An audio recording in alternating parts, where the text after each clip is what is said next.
और चलिए अब सीधी तस्वीर आपको दिखाएंगे विधानसभा की, जहां विधानसभा की कार्रवाई शुरू हो चुकी है और आज के इस कार्यवाही में बजट पेश होना है। सबसे पहले बजट की शुरुआत से पहले, सदन की कार्रवाई शुरू होने से पहले नंद कुमार सिंह चौहान साहब, सांसद जिनके निधन के बाद आज विधानसभा में उन्हें तमाम नेता श्रद्धांजलि दे रहे हैं। सरल स्वभाव के व्यक्ति ये राजनीति में इन्होंने प्रवेश कैसे किया और राजनीति में ये जीवित कैसे रह सकते हैं कि बड़े सरल स्वभाव से पूरा सदन, लोकसभा का सदन, ये एहसास करता था। तो मैं माननीय मुख्य श्रद्धांजलि तो हम कल देंगे, पर मुख्यमंत्री जी का जो आपसे निवेदन है, मैं भी ये निवेदन दोहराना चाहता हूँ। अब वर्ष 2021-2022 के आय व्यय का उपस्थापन श्री जगदीश देवड़ा जी, वित्त मंत्री।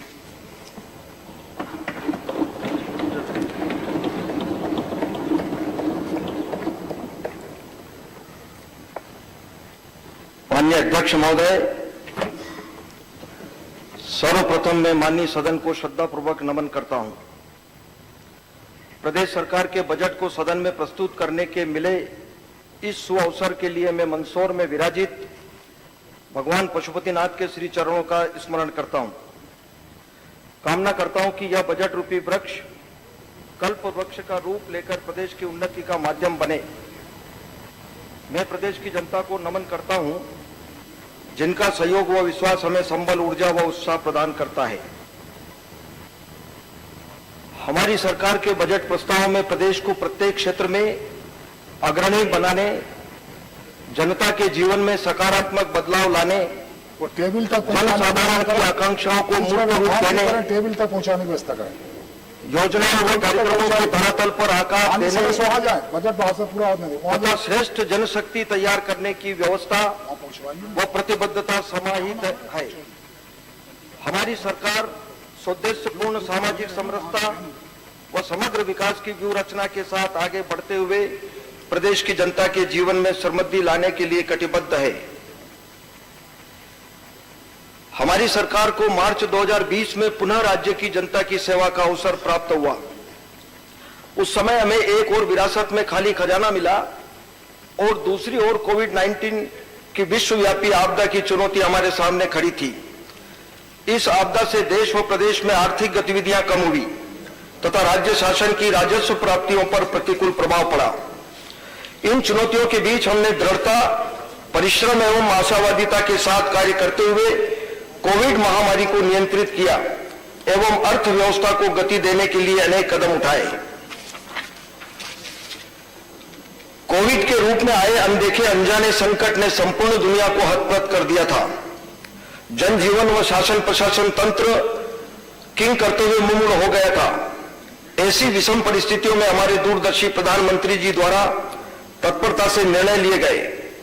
हमारे यशस्वी मुख्यमंत्री जी ने कार्यभार संभालने के साथ ही कोविड महामारी की आपदा में प्रदेश के हर वर्ग, चाहे वे कृषक हों, व्यवसायी हों, श्रमिक हों, गरीब हों, सभी के जीवन यापन में हुई कठिनाइयों को कम करने की दिशा में अनेक कार्य किए।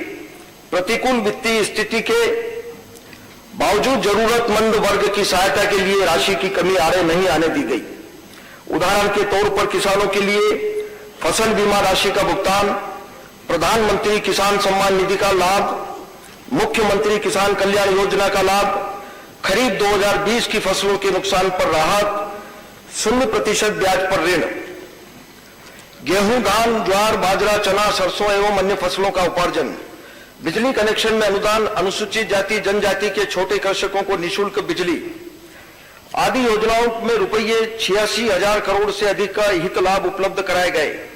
इसके अतिरिक्त समाज के अन्य वर्गों को भी अनेक योजनाओं का लाभ उपलब्ध कराया गया, जैसे विभिन्न सामाजिक सुरक्षा पेंशनों का अग्रिम भुगतान, प्रवासी श्रमिकों का आवागमन प्रबंध, प्रवासी मजदूर सहायता योजना, मजदूरों का मनरेगा में पंजीयन तथा रोजगार प्रदान करना, बिजली के बिलों में राहत, स्व सहायता समूह को 4% ब्याज पर ऋण, स्कूल छात्र छात्राओं को मध्याह्न भोजन हेतु खाद्य सुरक्षा भत्ता, छात्रवृत्ति भुगतान, प्रधानमंत्री आवास योजना की किस्त का भुगतान,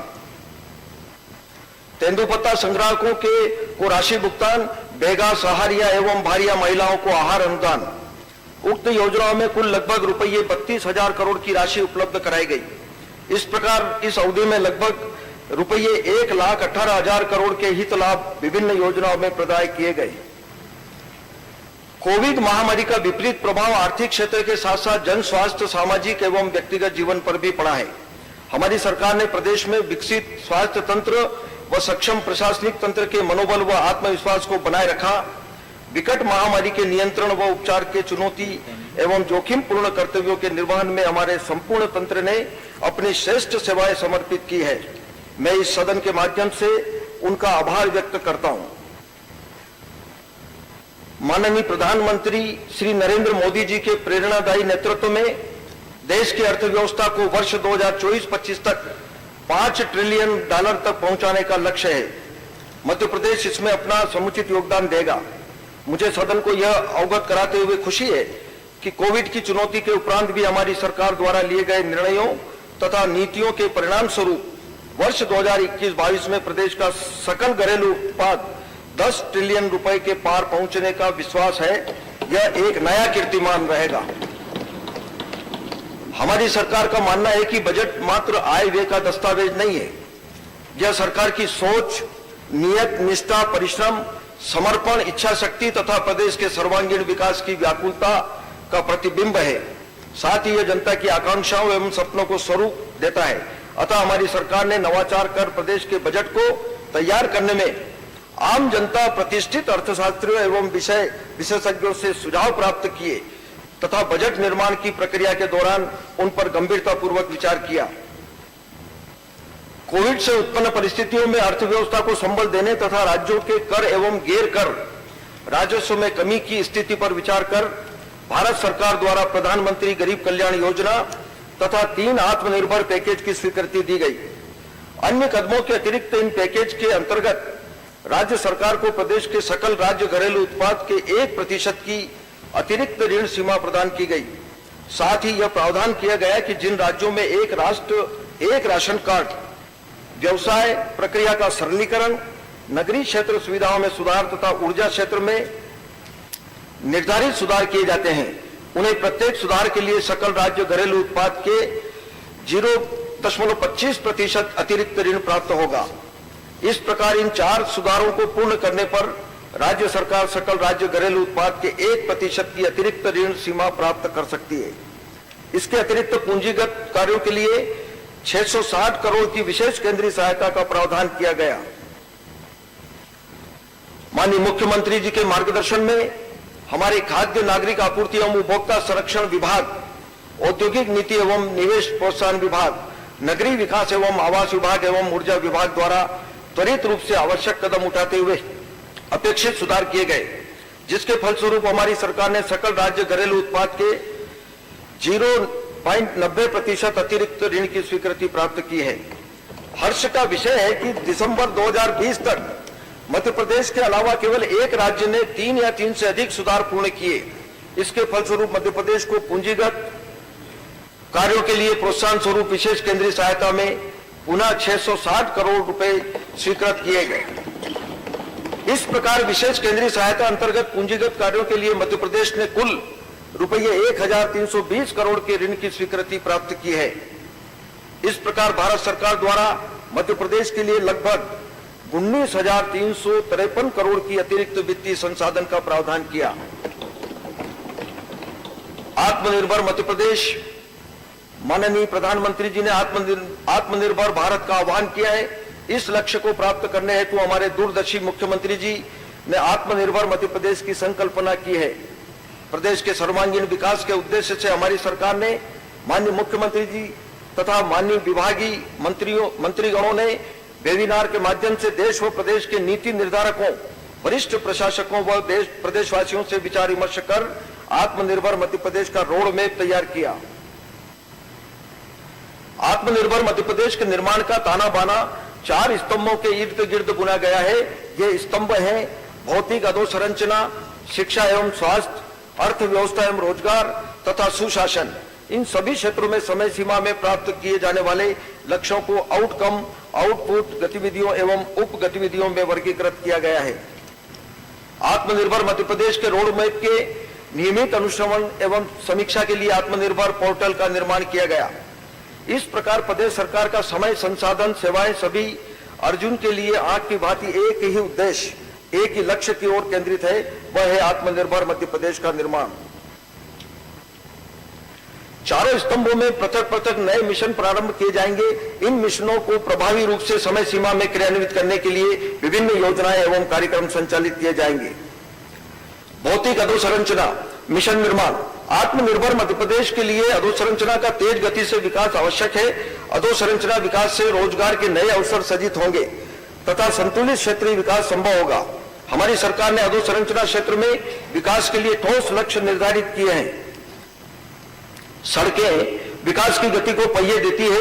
इस वित्तीय वर्ष के बजट प्रस्ताव में लगभग 2441 किलोमीटर के नवीन सड़क कार्य तथा 65 नवीन पुल सम्मिलित हैं। रेलवे क्रॉसिंग पर दुर्घटनाओं को कम करना एवं यातायात को सुगम बनाना हमारी प्राथमिकता है। इस हेतु आगामी 3 वर्षों में 1 लाख TVU 10 व्हीकल यूनिट से अधिक यातायात वाले समस्त रेलवे फाटकों पर रेलवे ओवरब्रिज बनाए जाने का लक्ष्य है। इन बजट प्रस्ताव में 105 रेलवे ओवरब्रिज सम्मिलित हैं। सड़कों का नियमित संधारण सुनिश्चित करने के लिए चयनित सड़कों को ऑपरेशन, मेंटेनेंस एवं ट्रांसफर पद्धति के अंतर्गत लाया जाएगा। हमारी सरकार द्वारा चंबल अंचल के विकास को द्रुत गति देने के लिए अटल प्रोग्रेस वे बनाए जाने की कार्रवाई शुरू की जा चुकी है। इसके अतिरिक्त प्रदेश के पूर्वी एवं पश्चिमी क्षेत्रों को जोड़ने वाले नर्मदा एक्सप्रेस वे के निर्माण का विस्तृत परियोजना प्रतिवेदन तैयार किया जा रहा है। इन महापथों के दोनों ओर नवीन औद्योगिक व व्यावसायिक गतिविधियों के प्रारंभ होने से इन अंचलों के नागरिकों को स्थानीय रूप से रोजगार व व्यवसाय के बेहतर अवसर उपलब्ध होंगे। लोक निर्माण विभाग के लिए वर्ष 2020-21 का बजट अनुमान 6,866 करोड़ का है, जिसे 475 करोड़ से बढ़ाकर वर्ष 2021-22 के लिए 7,341 करोड़ का प्रावधान प्रस्तावित है।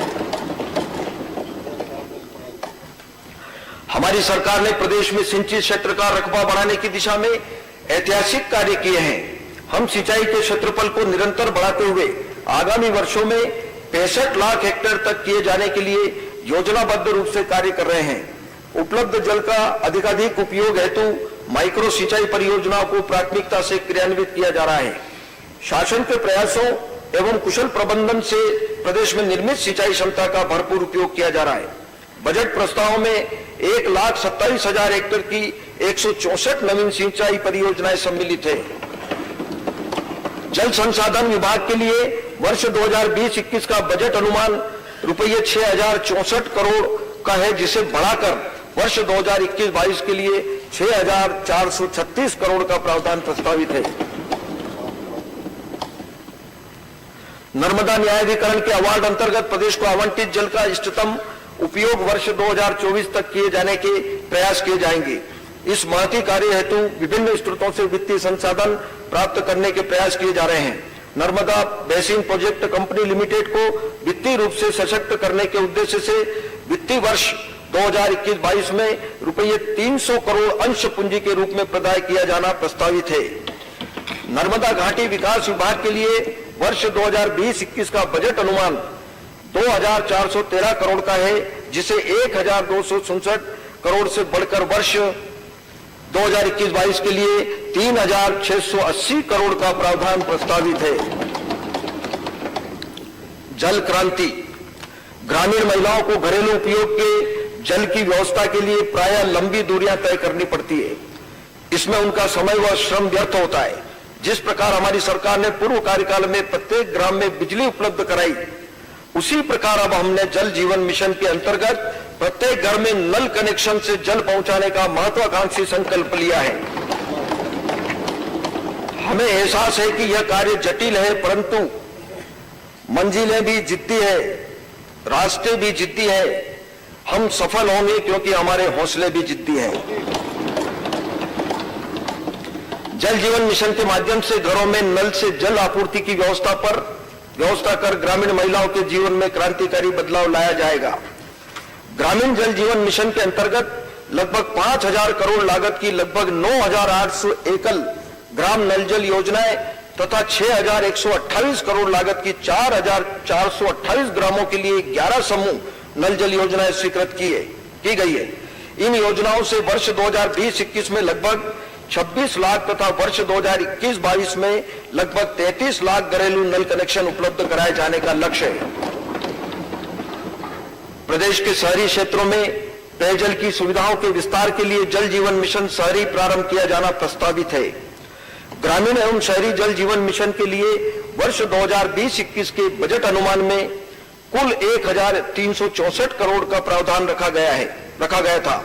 अब इसे 337% बढ़ाया जाकर 5,962 करोड़ का प्रावधान प्रस्तावित है। हमारी सरकार का यह प्रयास है कि छोटी ग्रामीण बसाहटों में सोलर पंप के माध्यम से पेयजल प्रदाय किया जाए। इस व्यवस्था से पंचायतों का विद्युत व्यय भार कम होगा। अक्टूबर 2020 से हमने स्कूल एवं आंगनवाड़ियों में नल कनेक्शन के माध्यम से पेयजल प्रदाय करने के लिए 100 दिवसीय अभियान चलाया। इस अभियान के तहत अब तक 15,700 से अधिक शालाओं में 8,300 से अधिक आंगनवाड़ियों में नल से जल उपलब्ध कराया जा रहा है। हमारी सरकार द्वारा पूर्व कार्यकाल में किए गए प्रयासों से अब प्रदेश में विद्युत उपलब्ध क्षमता 21,361 मेगावाट हो चुकी है। दिनांक 31 दिसंबर 2020 को इतिहास में सर्वाधिक 15,425 मेगावाट की शीर्ष मांग की पूर्ति की गई। ग्रामीण तथा शहरी क्षेत्रों में निर्बाध विद्युत आपूर्ति की जा रही है। ऊर्जा विभाग की विभिन्न योजनाओं एवं तथा उप पारेषण प्रणाली सुदृढ़ीकरण, स्मार्ट मीटर, बंद खराब मीटर को बदला जाना, कृषि प्रधान वितरण ट्रांसफार्मरों का मीटरीकरण, वितरण ट्रांसफार्मरों के फेल होने की दर को कम करना आदि के लिए वित्तीय वर्ष 2021-22 में कुल 5,728 करोड़ का निवेश का कार्यक्रम तैयार किया गया। नवीन एवं नवकरणीय ऊर्जा, मुझे सदन को यह अवगत कराते हुए हर्ष है कि विश्व की सबसे बड़ी सौर ऊर्जा परियोजनाओं में से एक रीवा अल्ट्रा मेगा सौर परियोजना में पूर्ण क्षमता से उत्पादन प्रारंभ हो चुका है। इस उत्पादित ऊर्जा का उपयोग दिल्ली मेट्रो के संचालन में भी हो रहा है। नीमच, शाजापुर, आगर, छतरपुर एवं मुरैना जिलों में 4,500 मेगावाट क्षमता के सोलर पार्क विकसित किए जाने की योजना है। इसके अतिरिक्त ओंकारेश्वर में 600 मेगावाट की विश्व का सबसे बड़ा फ्लोटिंग सोलर पावर प्लांट विकसित करने की दिशा में कार्रवाई की जा रही है। अधोसंरचना विकास कार्यों हेतु इस बजट में विशेष ध्यान दिया गया है। पूंजीगत कार्यों के लिए वर्ष 2020-21 का बजट अनुमान का 14,265 करोड़ बढ़ाया जाकर वर्ष 2021-22 में 44,152 करोड़ का प्रावधान प्रस्तावित है। शिक्षा एवं स्वास्थ्य मिशन बोधि, माननीय अध्यक्ष महोदय, स्कूल शिक्षा की प्रथम सीढ़ी है एवं जीवन मूल्यों की आधारशिला है। आज की आवश्यकता है कि हमारे विद्यालयों में सर्व सुविधा युक्त अधोसंरचना हो तथा पर्याप्त एवं दक्ष शिक्षक हो। 21वीं सदी के लिए आवश्यक कौशल सभी विद्यार्थी अर्जित कर सकें।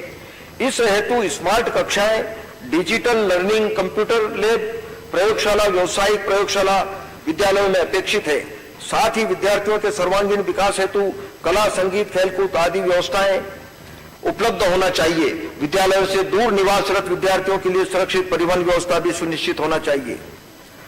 इसी अवधारणा से हमारी सरकार सीएम राइज योजना संचालित करेगी। इस योजना के अंतर्गत 9,200 विद्यालयों को सर्व सुविधा युक्त विद्यालयों के रूप में विकसित करने का लक्ष्य है। प्रत्येक बसाहट के 15 किलोमीटर की परिधि में ऐसा एक विद्यालय उपलब्ध होगा। सीएम राइज योजना के प्रथम चरण में 350 विद्यालयों का विकास किया जा रहा है, जिसके लिए वर्ष 2021-22 में 1,500 करोड़ का प्रावधान प्रस्तावित है। विद्यालयों में शिक्षकों की उपलब्धता सुनिश्चित करने हेतु वर्ष 2021-22 में लगभग 24,200 पदों पर शिक्षकों की नवीन भर्ती की जाएगी। स्ट्रेंथनिंग टीचिंग लर्निंग एवं रिजल्ट्स फॉर स्टेट्स योजना अंतर्गत पूर्व प्राथमिक शिक्षा कक्षाओं का संचालन किया जाएगा। इसके अतिरिक्त योजना में राज्य स्तर पर असेसमेंट सेल की स्थापना, स्कूल नेतृत्व, प्रशासनिक सुधार, शैक्षिक प्रबंध एवं स्कूल टू वर्क के कार्यक्रम जो उद्यमशीलता को बढ़ावा देते हैं आरंभ किए जाएंगे। इस योजना के लिए वर्ष 2021-22 में 26 करोड़ का प्रावधान प्रस्तावित है। शिक्षा की गुणवत्ता सुधार हेतु भारत के प्रतिष्ठित संस्थान जैसे भारतीय प्रबंध संस्थान IIM इंदौर तथा भारतीय प्रौद्योगिकी संस्थान IIT गांधीनगर में स्त्रोत शिक्षकों को प्रशिक्षण दिया जा रहा है। ग्रामीण विद्यालयों का 100% विद्युतीकरण आगामी 3 वर्षों में मिशन मोड में पूर्ण कर लिया जाएगा। सभी हायर सेकेंडरी एवं हाई स्कूलों में आवश्यक फर्नीचर की पूर्ति आगामी 3 वर्षों में करने का लक्ष्य है। विद्यालयों के संधारण, विद्युतीकरण एवं फर्नीचर प्रदाय के लिए वर्ष 2021-22 में 319 करोड़ का प्रावधान प्रस्तावित है। अनुसूचित जाति जनजाति कल्याण। प्रदेश के अनुसूचित जनजाति वर्ग का कल्याण हमारी सरकार की प्राथमिकता है। जनजाति वर्ग की शैक्षणिक आवश्यकताओं पर हमारी सरकार का विशेष ध्यान है। इस हेतु कन्या साक्षरता योजना, आदिवासी बालिका विज्ञान योजना, विद्यार्थी कल्याण योजना, सैनिक स्कूल में प्रवेश, सिविल सेवा प्रोत्साहन योजना, सिविल सेवाओं की परीक्षा हेतु निजी संस्थाओं द्वारा कोचिंग आदि योजनाएं संचालित है। 33 विशिष्ट आवासीय विद्यालयों में सुसज्जित कंप्यूटर लैब तैयार किए गए हैं, जिससे विद्यार्थियों को आधुनिक तकनीकी का प्रयोग कर सूचना प्रौद्योगिकी का ज्ञान हो सके। 24 कन्या परिसरों एवं 4 गुरुकुलम आवासीय विद्यालयों का एकलव्य विद्यालयों में अपग्रेड किया जाकर CBSE बोर्ड से संबद्ध की जाएगी। अनुसूचित जनजाति एवं अनुसूचित जाति के हितग्राहियों को विभिन्न योजनाओं के लाभ हेतु विभागीय वेबसाइट पर ऑनलाइन पंजीकरण की सुविधा उपलब्ध कराई गई है। अब तक 9,88,000 से अधिक पंजीकरण हो चुके हैं। विद्यार्थियों के लिए कक्षा 9वीं से 12वीं की शिक्षा सुलभ करने के उद्देश्य से उनके घर से विद्यालय तक परिवहन व्यवस्था पायलट प्रोजेक्ट के रूप में प्रारंभ की जाना प्रस्तावित है। आगामी सत्र में विकासखंड आठनेर, जिला बैतूल, पाली जिला उमरिया, बिरसा जिला बालाघाट, झाबुआ जिला झाबुआ, धर्मपुरी जिला धार में पायलट योजना को लागू किया जाएगा। ऐसे जिले जिनमें बेगा, सहरिया, भारिया जनजाति समूह निवासरत हैं, उनकी 38 आश्रमशालाओं में पायलट प्रोजेक्ट के रूप में प्री प्राइमरी कक्षाओं का संचालन किया जाएगा। आदिवासी क्षेत्रों में बालिकाओं को उच्च स्तरीय शिक्षा सुविधा उपलब्ध कराने के उद्देश्य से 65 आवासीय कन्या शिक्षा परिसरों को स्वीकृति दी गई थी, जिनमें से 22 भवनों का निर्माण कार्य पूरा हो चुका है। शेष 43 भवनों का निर्माण शीघ्र पूर्ण कर लिया जाएगा। जनजाति वर्ग के लिए 15 एकलव्य आदर्श आवासीय विद्यालय भवन, 8 क्रीड़ा परिसर, 4 गुरुकुलम विद्यालय, 20 संयुक्त छात्रावास भवन, 202 अन्य छात्रावास भवन तथा 118 उच्चतर माध्यमिक विद्यालय भवनों के निर्माण की स्वीकृति दी गई है। अब तक लगभग आधे कार्य पूर्ण हो चुके हैं, शेष को शीघ्र पूर्ण किया जाएगा। विशेष पिछड़ी जनजाति के 250 सीट्स के 3 संयुक्त कन्या एवं बालक छात्रावास भवनों का निर्माण किया जा रहा है, जिन्हें शीघ्र पूर्ण किया जाएगा। इस वर्ग के लिए 50 सामुदायिक भवन एवं 5 कौशल विकास केंद्र का निर्माण कार्य शीघ्र पूर्ण किया जाएगा। अनुसूचित जाति कल्याण। प्रदेश के अनुसूचित जाति वर्ग के कल्याण के लिए हमारी सरकार निरंतर प्रयासरत है। अनुसूचित जाति वर्ग की शैक्षणिक आवश्यकताओं के लिए हमारी सरकार द्वारा मुख्यमंत्री कौशल उन्नयन प्रशिक्षण योजना, विदेश अध्ययन छात्रवृत्ति, परीक्षा पूर्व प्रशिक्षण, पोस्ट मैट्रिक छात्रवृत्ति, सिविल सेवा प्रोत्साहन योजना, सिविल सेवाओं की तैयारी हेतु दिल्ली स्थित प्रतिष्ठित संस्थाओं में कोचिंग, ज्ञानोदय विद्यालय आदि योजनाएं निरंतर संचालित कर रही है। ज्ञानोदय विद्यालयों को CBSE मापदंडों के अनुसार अपग्रेड किया जाएगा। पिछड़ा वर्ग तथा अल्पसंख्यक कल्याण। प्रदेश के पिछड़े एवं अल्पसंख्यक वर्ग के उत्थान के लिए हमारी सरकार प्रतिबद्ध है। पिछड़े वर्ग के लिए विभिन्न शिक्षा संबंधी योजनाएं संचालित है, जैसे राज्य प्री एवं पोस्ट मैट्रिक छात्रवृत्ति, विदेश अध्ययन, संघ एवं राज्य लोक सेवा आयोग परीक्षा प्रोत्साहन योजना, रोजगार प्रशिक्षण, मेधावी विद्यार्थी पुरस्कार एवं रोजगार प्रशिक्षण। विमुक्त घुमक्कड़ एवं अर्ध घुमक्कड़ जाति कल्याण। प्रदेश में 51 जातियां विमुक्त घुमक्कड़ एवं अर्ध घुमक्कड़ वर्ग के रूप में घोषित है। इन वर्गों को समाज की मुख्य धारा से जोड़ने एवं इनके आर्थिक एवं शैक्षणिक स्तर को बढ़ाने हेतु शिक्षा प्रोत्साहन योजना, कौशल विकास, अधोसंरचना निर्माण आदि से संबंधित कल्याणकारी योजनाओं को निरंतर रखा गया है। उच्च शिक्षा। उच्च शिक्षा को सुलभ, गुणवत्तामूलक एवं रोजगार उन्मुखी बनाना हमारी सरकार का उद्देश्य है। राष्ट्रीय और अंतर्राष्ट्रीय विश्वविद्यालयों के साथ प्रदेश की उच्च शिक्षण संस्थाओं की सहभागिता सुनिश्चित करने का प्रयास किया जा रहा है। साथ ही वोकेशनल और निजी क्षेत्र की इस क्षेत्र में भागीदारी को प्रोत्साहित किया जाएगा। हमारा यह लक्ष्य है कि प्रदेश के विश्वविद्यालयों तथा महाविद्यालयों को नेक मूल्यांकन में श्रेष्ठ ग्रेड प्राप्त हो सके। शासकीय महाविद्यालयों की अधोसंरचना के उन्नयन हेतु वर्ष 2020-21 के बजट अनुमान को 2 गुना कर 2021-22 में 879 करोड़ का प्रावधान प्रस्तावित है। प्रदेश में खगोल विज्ञान के प्रचार प्रसार हेतु उज्जैन में क्षेत्रीय विज्ञान उप केंद्र कार्य कर रहा है एवं जबलपुर में नया क्षेत्रीय विज्ञान उप केंद्र स्थापित किया जाएगा। शिक्षा एवं संबद्ध क्षेत्र की विभिन्न योजनाओं के लिए वर्ष 2021-22 में 40,958 करोड़ का प्रावधान प्रस्तावित है। खेल एवं युवा कल्याण, यह प्रदेश के लिए गौरव की बात है कि वर्ष 2022 के खेलो इंडिया यूथ गेम्स की मेजबानी मध्य प्रदेश को दिए जाने के संबंध में भारत सरकार की सैद्धांतिक सहमति प्राप्त हो गई है। खेलो इंडिया अंतर्गत भोपाल में शूटिंग व रोइंग तथा ग्वालियर में हॉकी के लिए सेंटर ऑफ एक्सीलेंस का दर्जा देने की स्वीकृति दी गई है। प्रदेश में 18 खेलों के लिए खेल अकादमियां संचालित है। हमारी अकादमियों के खिलाड़ियों ने राष्ट्रीय एवं अंतर्राष्ट्रीय स्तर की प्रतियोगिताओं में पदक अर्जित कर देश एवं प्रदेश का नाम गौरवान्वित किया है। टोक्यो में आयोजित होने जा रहे ओलंपिक गेम्स में के लिए हमारी शूटिंग खेल अकादमी से 2 खिलाड़ियों ने भारत को ओलंपिक में कोटा दिलाया है। इसके अतिरिक्त राज्य की खेल अकादमियों के 25 खिलाड़ी ओलंपिक क्वालिफायर कैंप में शामिल हैं। माननीय अध्यक्ष महोदय, प्रदेश से कुपोषण को मिटाने और हर किशोरी बालिका, माता और शिशु के लिए पोषण तंत्र को स्थापित करने के उद्देश्य से आवश्यक कार्य किए जा रहे हैं। कुपोषण के निदान के लिए राज्य पोषण नीति तैयार की जा रही है। सुपोषित मध्य प्रदेश की संकल्पना को मूर्त रूप देने हेतु पोषण एवं स्वास्थ्य सेवाओं की गुणवत्ता एवं सतत निगरानी हेतु आम जन की भागीदारी में पोषण सरकार की अवधारणा को क्रियान्वित किया जा रहा है। कुपोषण को खत्म करने के उद्देश्य से सामुदायिक सहभागिता के रूप में पोषण मटका कार्यक्रम में खाद्य सहयोग की अपील की गई है। समृद्ध परिवारों से सहयोग लेकर पोषण मटका के माध्यम से 178 टन खाद्य सामग्री जैसे अनाज, दाल, फल, सब्जी आदि का संग्रहण कर अति गंभीर कुपोषित बच्चों के परिवार को प्रदान किया गया है।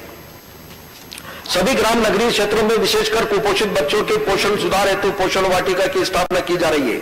अब तक 63,500 आंगनवाड़ी केंद्रों में पोषण वाटिका की स्थापना की जा चुकी है।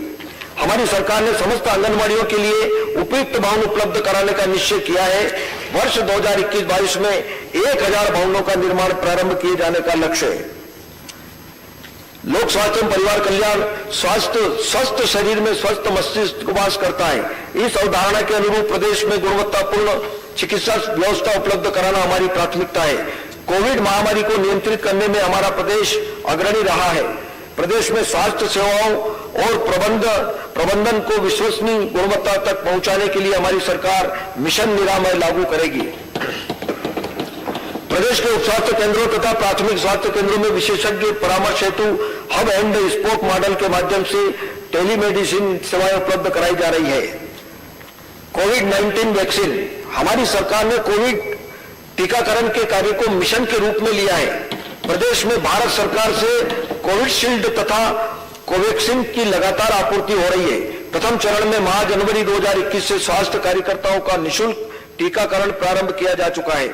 द्वितीय चरण में फ्रंट लाइन वर्कर्स का निःशुल्क टीकाकरण माह फरवरी 2021 में प्रारंभ किया जा चुका है।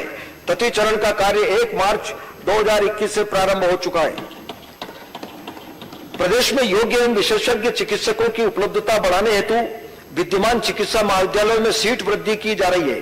इंदौर, भोपाल एवं रीवा चिकित्सा महाविद्यालयों में वर्ष 2020-21 में 165 एमबीबीएस सीट की वृद्धि हुई।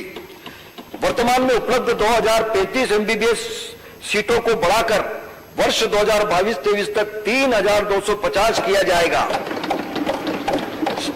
6 नर्सिंग महाविद्यालयों में 390 बीएससी नर्सिंग सीटों को बढ़ाकर 810 किया जाएगा तथा 50 एमएससी नर्सिंग सीटों को बढ़ाकर 320 किया जाएगा। वर्ष 2003 तक प्रदेश में मात्र 5 चिकित्सा महाविद्यालय थे। हमारी सरकार द्वारा वर्ष 2009 में सागर महाविद्यालय प्रारंभ किया गया। तदुपरांत कुल 7 नए शासकीय चिकित्सा महाविद्यालय खोले गए एवं 1 निर्माणाधीन है। इसके अतिरिक्त 9 नवीन शासकीय चिकित्सा महाविद्यालय श्योपुर, राजगढ़, मंडला, सिंगरौली, नीमच, मंदसौर, दमोह, छतरपुर एवं सिवनी खोले जाने प्रस्तावित है। शीघ्र ही प्रदेश में 23 शासकीय चिकित्सा महाविद्यालय कार्यशील होंगे। इसके अतिरिक्त 9 अशासकीय चिकित्सा महाविद्यालय भी संचालित हैं। एक अकेला महेश्वरी छोड़ा है। 7 प्रस्ताव विजयलक्ष्मी साधो ने चिकित्सा शिक्षा की चयनित विधाओं जैसे ले लिए, सिर्फ महेश्वरी को ड्रॉप कर दिया sir. Medicine, neurology, neuro surgery, paediatric surgery, cardiac medicine एवं कार्डियक सर्जरी आदि में रीवा, इंदौर, जबलपुर एवं ग्वालियर में सुपर स्पेशलिटी विधाओं की स्थापना की जा चुकी है। रेस्पिरेटरी मेडिसिन, आर्थोपेडिक्स एवं ऑप्थेल्मोलॉजी जैसी विधाओं में उत्कृष्टता केंद्रों की स्थापना का कार्य इंदौर, जबलपुर एवं भोपाल में प्रक्रियाधीन है। जबलपुर में स्टेट कैंसर इंस्टीट्यूट तथा ग्वालियर में टर्सरी कैंसर केयर शीघ्र कार्य करना प्रारंभ कर देंगे। कैंसर के उपचार हेतु 3 चिकित्सा महाविद्यालयों क्रमशः भोपाल, इंदौर, रीवा में लिनेक उपकरणों की पीपीपी मोड पर स्थापना की जाना प्रस्तावित है। चिकित्सा महाविद्यालय भोपाल एवं ग्वालियर में क्षमता विस्तार कर क्रमशः 1498 एवं 1000 बिस्तरी चिकित्सालय का कार्य पूर्णता की ओर है। शिवपुरी चिकित्सा महाविद्यालय से संबद्ध चिकित्सालय का निर्माण कार्य अंतिम चरण में है। भारत सरकार के प्रधानमंत्री जन विकास कार्यक्रम के अंतर्गत चिकित्सा महाविद्यालय भोपाल में विशिष्ट चिकित्सीय सुविधा उपलब्ध कराने हेतु 316 करोड़ की योजना का कार्य प्रगतिरत है। गैस पीड़ितों को प्रतिमाह दी जाने वाली केंद्रीय पेंशन योजना समाप्त हो जाने पर अब राज्य सरकार स्वयं के स्त्रोतों से पेंशन उपलब्ध कराएगी। इस हेतु बजट में आवश्यक प्रावधान रखा गया है। स्वास्थ्य एवं संबद्ध क्षेत्र के लिए वर्ष 2021-22 में 15,622 करोड़ का प्रावधान प्रस्तावित है। संस्कृति एवं अध्यात्म, माननीय मुख्यमंत्री जी का प्रदेश की सांस्कृतिक विरासत को सहेजने तथा संवारने पर विशेष ध्यान है। वर्ष 2021-22 में संस्कृति विभाग की विभिन्न योजनाओं के लिए विशेष प्रावधान रखे गए हैं। शासन संधारित मंदिरों के जीर्णोद्धार एवं उनमें नियुक्त पुजारियों एवं सेवादारों के मानदेय की योजनाओं को निरंतर रखा गया है। राम पथगमन अंचल के क्रियान्वयन संबंधी कार्रवाई प्रचलन में है। मुख्यमंत्री तीर्थ दर्शन योजना को पुनः संचालित किया जाएगा। अर्थव्यवस्था एवं रोजगार मिशन अर्थ, हमारी सरकार का यह दृढ़ विश्वास है कि सरकारी नीतियों का सृजन तथा कार्यक्रमों का क्रियान्वयन इस प्रकार किया जाना चाहिए जिससे प्रदेश की अर्थव्यवस्था तेजी से आगे बढ़े, रोजगार के नए अवसर निर्मित हो और प्रत्येक नागरिक प्रदेश के विकास में भागीदार बने। कृषि हमारी सरकार की सर्वोच्च प्राथमिकता है। कृषि उत्पादकता बढ़ाए जाने तथा कृषकों को उचित मूल्य दिलाए जाने पर सरकार का विशेष ध्यान है। सदन को यह अवगत कराते हुए मुझे गर्व है कि हमारे प्रदेश के किसानों के अथक प्रयासों से प्रदेश को गेहूं एवं दलहन उत्पादन के क्षेत्र में उत्कृष्ट प्रदर्शन के लिए लगातार 7 बार कृषि कर्मण अवार्ड से सम्मानित किया गया है। इस उपलब्धि के लिए मैं अपने किसान भाई बहनों को बधाई देता हूं। हमारे माननीय प्रधानमंत्री जी ने देश में किसान सम्मान निधि योजना लागू की है, जिसमें किसानों को वर्ष में 6,000 प्राप्त हो रहे। मध्य प्रदेश के लगभग 78 लाख किसानों को अब तक यह योजना में 8,000 करोड़ से अधिक राशि प्राप्त हुई है। हमारे माननीय मुख्यमंत्री जी ने इस योजना को टॉप अप करते हुए प्रदेश में किसान कल्याण योजना प्रारंभ की है, जिसमें किसानों को वर्ष में कुल 4,000 प्राप्त होंगे। इस प्रकार दोनों योजनाओं को मिलाकर हमारी सरकार किसानों को वर्ष में रुपये 10,000 प्रदान करेगी। प्रदेश में मुख्यमंत्री किसान कल्याण योजना के अंतर्गत अब तक लगभग 57,50,000 किसानों को 1,150 करोड़ का भुगतान किया जा चुका है। शेष किसानों को भी वित्तीय वर्ष 2020-21 में लगभग 400 करोड़ की राशि का भुगतान किया जाएगा। वित्तीय वर्ष 2021-22 में इस योजना के लिए 3,200 करोड़ का प्रावधान प्रस्तावित है। कृषि कार्यों हेतु सुलभता से सस्ती ब्याज दर पर 25 लाख किसान क्रेडिट कार्डों के माध्यम से ऋण उपलब्ध कराया जा रहा है। कृषि आधारित उद्यमियों के लिए ऋण व ब्याज भुगतान की अवधि में वृद्धि की गई है। इससे ग्रामीण क्षेत्रों में निजी पूंजी निर्माण में सहायता हुई है। हमारी सरकार द्वारा पूर्व से ही सहकारी बैंकों से कृषकों को 0% ब्याज दर पर फसल ऋण उपलब्ध कराया जा रहा है। वर्ष 2020-21 में इस योजना के बजट अनुमान को 4 गुना से अधिक कर वर्ष 21-22 में इस योजना के लिए 1000 करोड़ का प्रावधान प्रस्तावित है। आत्मनिर्भर मध्य प्रदेश की कार्य योजना अनुसार कृषि क्षेत्र के अल्पकालीन कार्यक्रमों के अंतर्गत उथले और मध्यम खड्डों वाली 75,000 हेक्टेयर भूमि के विकास हेतु विशेष प्रोजेक्ट बनाया जाएगा। फलदार वृक्षों एवं औषधि पौधों के उत्पादन को बढ़ावा देना, प्रमाणित बीज पैकिंग पर होलोग्राम लगाना अनिवार्य करना, छोटे अनाजों के लिए मूल्य संवर्धन के लिए विशेष योजना क्रियान्वित करना इत्यादि कार्य किए जाएंगे।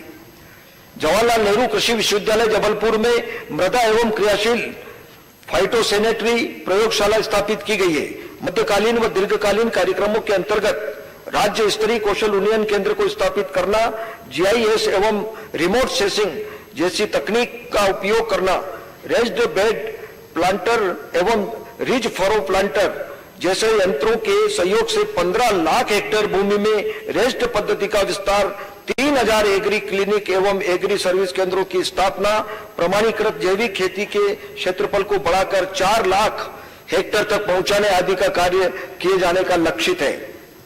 हमारी सरकार ने कार्यभार संभालने के तुरंत पश्चात 2018-19 की लंबित फसल बीमा प्रीमियम राशि का भुगतान किया, जिसके फलस्वरूप लगभग 18,38,000 किसानों को 3,262 करोड़ रुपए की बीमा राशि प्राप्त होगी। खरीफ वर्ष 2019-20 के लिए 23,59,500 किसानों को 5,418 करोड़ की बीमा राशि का भुगतान किया गया। इस तरह हमारी सरकार द्वारा इस कार्यकाल में अब तक लगभग 43 लाख किसानों को 8,000 करोड़ से अधिक का भुगतान फसल बीमा योजना के अंतर्गत किया गया। माननीय अध्यक्ष महोदय, मुझे गर्व है कि प्रदेश के अन्नदाताओं ने कोविड काल की विपरीत परिस्थितियों में भी रिकॉर्ड उत्पादन किया। हमारे प्रदेश ने इस वर्ष देश में सर्वाधिक उपार्जन कर कीर्तिमान स्थापित किया है। हमने लगभग 15,81,000 किसानों से 1,29,42,000 मीट्रिक टन गेहूं का उपार्जन किया। हमने प्रदेश के किसानों को 24,833 करोड़ का समय से भुगतान किया।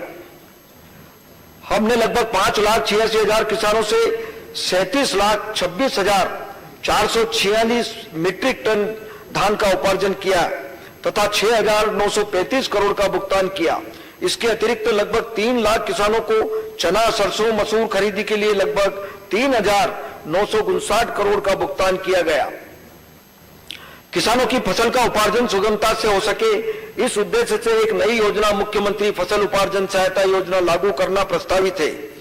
इस योजना में राज्य की उपार्जन संस्थाओं जैसे नागरिक आपूर्ति निगम तथा मार्कफेड को आवश्यकता अनुसार वित्तीय सहायता दी जाएगी। इस योजना हेतु वित्तीय वर्ष 2021-22 में 2,000 करोड़ का प्रावधान प्रस्तावित है। प्राथमिक कृषि सहकारी साख समितियों के माध्यम से किसानों को फसल ऋण उपलब्ध कराया जा रहा है। प्रदेश के लगभग 4,500 प्राथमिक कृषि साख सहकारी संस्थाओं पैक्स का कंप्यूटराइजेशन कराया जा रहा है, जिससे सदस्यों को सुगमता से आवश्यक बैंकिंग सेवाएं एवं समितियों द्वारा प्रदत्त अन्य सुविधाएं प्राप्त हो सकेगी। इससे सहकारी साख संस्थाओं की कार्य प्रणाली वाणिज्यिक बैंकिंग प्रणाली के समान सक्षम हो सकेगी। इस योजना के लिए 20 करोड़ का प्रावधान किया है। आत्मनिर्भर मध्य प्रदेश के तहत उद्यानिकी नर्सरियों का सुदृढ़ीकरण एवं टिश्यू कल्चर लैब सुविधा पर कार्य किया जाएगा। कृषि एवं उद्यानिकी उत्पादों हेतु जैविक प्रमाणीकरण प्रक्रिया प्रोटोकॉल स्थापित करना, चिन्हित कृषि उपज मंडियों में फल सब्जियों की सफाई, ग्रेडिंग, पैकेजिंग और कोल्ड स्टोरेज सुविधाएं उपलब्ध कराना आदि कार्य भी किए जाएंगे। प्रदेश में एक जिला एक उत्पाद कार्यक्रम के अंतर्गत खाद्य प्रसंस्करण इकाइयों को प्रोत्साहित करने का कार्य तथा मार्केट लिंकेज और कोल्ड स्टोरेज की सुविधा विकसित की जाएगी। पशुपालकों के लिए कार्यशील पूंजी की व्यवस्था हेतु प्रदेश के बैंकों द्वारा लगभग 76,000 किसान क्रेडिट कार्ड स्वीकृत किए गए हैं। युवाओं को पशुपालन के क्षेत्र में आकर्षित करने हेतु नानाजी देशमुख पशु चिकित्सा विज्ञान विश्वविद्यालय जबलपुर द्वारा ज्ञान पोर्टल तैयार किया गया है। भोपाल में स्थापित इनविट्रो फर्टिलाइजेशन प्रयोगशाला का लाभ पशुपालकों को मिल रहा है। साल्टेसेक्स सीमन प्रयोगशाला से गोवंश के नर पशुओं की संख्या नियंत्रित करने में सहायता होगी। पशुपालकों के लिए घर पहुंच चिकित्सा सुविधा का विस्तार किया जा रहा है। प्रदेश में प्रथम बार औद्योगिक प्रशिक्षण संस्थान के सहयोग से दूध एवं दुग्ध पदार्थ तकनीशियन का नया ट्रेड प्रारंभ किया गया है, जिससे डेयरी विकास में गति मिलेगी। गोवंश के संरक्षण हेतु ग्राम पंचायतों के माध्यम से निराश्रित गोवंश के उचित व्यवस्थापन के लिए प्रदेश की 1000 ग्राम पंचायतों में 1000 गौशालाएं स्थापित की जा रही है। इस वर्ष भी 2300 से अधिक गौशालाएं मनरेगा से स्वीकृत की गई है। गौशालाएं आत्मनिर्भर बन सके, इस उद्देश्य से गो कास्ट सालेज मशीन, पंचगव्य उत्पादन निर्माण हेतु उपकरण, वर्मी पीट गमला बनाने की मशीन आदि प्रदाय की जा रही है। जिला आगर मालवा की तहसील सुसनेर ग्राम सालरिया में गो अभ्यारण्य अनुसंधान एवं उत्पादन केंद्र संचालित किया जा रहा है, जिसमें लगभग 4000 गोवंश का संरक्षण हो रहा है। मछुआ कल्याण तथा मत्स्य विकास प्रदेश में उपलब्ध 4,33,000 हेक्टेयर जल क्षेत्र में से लगभग 99% क्षेत्र में मछली पालन किया जा रहा है। प्रदेश के लगभग 1,75,000 मछुआरों को दुर्घटना बीमा योजना से जोड़ा गया है। प्रधानमंत्री मत्स्य संपदा योजना में मत्स्योत्पादन तथा मत्स्य पालकों की आय को दोगुना करने का लक्ष्य है। कृषि एवं संबद्ध क्षेत्र के कार्यों के लिए वर्ष 2021-22 में 35,353 करोड़ का प्रावधान प्रस्तावित है। औद्योगिक नीति एवं निवेश प्रोत्साहन भारत सरकार की औद्योगिक नीति मेक इन इंडिया के अंतर्गत उद्योगों का सकल घरेलू उत्पाद में योगदान को बढ़ाकर 25% किया जाना लक्षित है। इस दिशा में हम लगातार प्रयास कर रहे हैं। राज्य में एक और छोटे उद्योगों को प्रोत्साहन दिया जा रहा है, जिससे रोजगार निर्माण में गति मिले। दूसरी ओर बड़े उद्योगों को के प्रदेश में निवेश के लिए सकारात्मक वातावरण तैयार किया जा रहा है। सूक्ष्म लघु एवं मध्यम उद्योगों की परिभाषा को विस्तारित करते हुए क्रमशः रुपये 5 करोड़, रुपये 50 करोड़ एवं 250 करोड़ तक के टर्नओवर की इकाइयों को इस श्रेणी में लाया गया है। इन इकाइयों को आर्थिक मजबूती देने के उद्देश्य से ऑटोमेटिक ऋण, अधीनस्थ ऋण एवं मुद्रा ऋण की सुविधाएं प्रदान की गई है। उद्योग निवेश को आकर्षित करने के उद्देश्य से निवेशकों को उद्योग स्थापित करने के लिए किए गए पूंजीगत निवेश पर प्रोत्साहन राशि दी जाती है। प्रोत्साहन राशि के लिए वर्ष 2020-21 के बजट अनुमान 680 करोड़ को बढ़ाकर वर्ष 2021-22 के लिए 1437 करोड़ का प्रावधान प्रस्तावित है। स्थानीय उत्पादों को राष्ट्रीय एवं वैश्विक स्तर पर पहचान दिलाने एवं अंतर्राष्ट्रीय बाजार में उनकी ब्रांडिंग तथा विपणन हेतु प्रदेश के प्रत्येक जिले का एक विशिष्ट उत्पादन चिन्हित किया गया है। राष्ट्रीय शहरी आजीविका मिशन के अंतर्गत रोजगार के अवसरों को बढ़ाने एवं युवाओं को आत्मनिर्भर बनाने के कार्यक्रम प्रदेश के समस्त नगरीय निकायों में क्रियान्वित है। स्मार्ट सिटी शहरों में युवाओं के कौशल विकास हेतु स्टार्टअप के लिए इंक्यूबेशन सेंटर का निर्माण किया गया है। वित्तीय संस्थाओं के माध्यम से युवाओं के लिए स्वरोजगार के नए अवसर सृजित करने के उद्देश्य से एक नवीन योजना मुख्यमंत्री स्वरोजगार ब्याज परिदान योजना प्रारंभ की जाना प्रस्तावित है। वित्तीय वर्ष 2021-22 में इस हेतु 112 करोड़ का प्रावधान प्रस्तावित है। औद्योगिक क्षेत्रों में सेक्टर विशिष्ट गतिविधियों के लिए औद्योगिक क्लस्टर चिन्हित कर विकसित किए जाएंगे। औद्योगिक विकास हेतु उपयुक्त क्षेत्रों में भूमि प्रदान करने के लिए भूमि पुलिंग नीति के तहत अधिग्रहण किया जाना प्रारंभ किया गया है। इससे औद्योगिक क्षेत्र विकसित करने में सुविधा होगी। माननीय मुख्यमंत्री जी के नेतृत्व में हमारी सरकार द्वारा प्रदेश में औद्योगिकरण तथा उन्नत तकनीक को बढ़ावा देने के लिए कई कदम उठाए गए हैं। हर्ष का विषय है कि हमारे प्रयासों के फलस्वरूप प्रदेश ने ease of doing business ranking 2019 में चौथी रैंक अर्जित की है। Startup your business in 30 days हमारा लक्ष्य है। इस उद्देश्य से शासकीय विभागों से आवश्यक सम्मतियां एवं अनुमतियां 30 दिवस के अंदर प्रदान की जाएगी। अटल प्रोग्रेस वे के मार्ग में औद्योगिक विकास एवं निवेश क्षमता का आकलन किया जा रहा है। इसी प्रकार नर्मदा एक्सप्रेस वे से जुड़े क्षेत्रों में नए औद्योगिक पार्क विकसित किए जाने की योजना बनाई जा रही है। विमानन, प्रदेश के नागरिकों को सस्ती विमानन सेवा उपलब्ध कराने तथा पर्यटन एवं औद्योगिक गतिविधियों को बढ़ावा देने के उद्देश्य से रीजनल कनेक्टिविटी स्कीम के तहत निजी वैमानिक संस्थाओं द्वारा प्रदेश के शहरों से देश के अन्य शहरों के लिए विमानन सेवाएं संचालित की जा रही है। प्रदेश की शासकीय हवाई पट्टियों पर पायलट प्रशिक्षण एरो स्पोर्ट्स तथा अन्य उड्डयन गतिविधियों को संचालित करने तथा एयरक्राफ्ट रिसाइक्लिंग, हेलीकॉप्टर अकादमी आदि सुविधाएं विकसित करने की योजना उड्डयन गतिविधियों को प्रोत्साहित करने हेतु रीवा, दतिया, रतलाम, उज्जैन, मंदसौर, छिंदवाड़ा, उमरिया, बालाघाट, सागर, गुना एवं सिवनी हवाई पट्टियां निर्धारित शुल्क पर उपयोग करने की अनुमतियां प्रदान की गई है। मध्य प्रदेश के पर्यटन क्षेत्रों का चहुमुखी विकास कर विश्व के मानचित्र में मध्य प्रदेश पर्यटन को अग्रणी स्थान दिलाने के लिए हमारी सरकार निरंतर प्रयासरत है। प्रदेश में आने वाले पर्यटकों को ग्रामीण जीवन का अनुभव उपलब्ध कराने हेतु होम स्टे एवं ग्राम स्टे विकसित किए जा रहे हैं। जिला पुरातत्व पर्यटन एवं संस्कृति परिषद के माध्यम से सप्ताहांत पर्यटन एवं स्थानीय पर्यटन को बढ़ावा देने हेतु विभिन्न गतिविधियां संचालित की जा रही है। सांस्कृतिक एवं पर्यटन उत्सवों के आयोजनों तथा निजी निवेश के पर्यटन स्थलों के विकास एवं संचालन के लिए कार्य किया जा रहा है। पन्ना में डायमंड म्यूजियम स्थापित करने की कार्य योजना बनाई जा रही है। ओरछा और ग्वालियर के ऐतिहासिक महत्व के परिप्रेक्ष्य में यूनेस्को द्वारा की गई ऐतिहासिक शहरी परिदृश्य की ग्लोबल रिकमेंडेशन को लागू करने की कार्रवाई प्रचलन में है। जटाशंकर जिला छतरपुर में रोपवे का निर्माण प्रस्तावित है। माननीय प्रधानमंत्री जी द्वारा आत्मनिर्भर भारत के अंतर्गत स्थानीय उत्पादों के उपयोग को प्रोत्साहित करने हेतु वोकल फॉर लोकल का आह्वान किया है। समय की आवश्यकता है कि हम स्थानीय उत्पादों को अपनाएं। इससे स्थानीय अर्थव्यवस्था को संबल मिलेगा तथा रोजगार के अतिरिक्त अवसर उत्पन्न होंगे। आत्मनिर्भर मध्य प्रदेश के अंतर्गत इस भावना को मूर्त रूप दिया जा रहा है। स्वरोजगार योजना के वित्त पोषित ऐसी नवीन इकाइयां जो उपभोक्ता सामग्री का उत्पादन कर रही हो को विंध्या वैली ब्रांड से जोड़े जाने का लक्ष्य है। दैनिक उपयोग के अनेक उत्पादों को सम्मिलित करते हुए विंध्या वैली ब्रांड को विस्तारित किया गया है।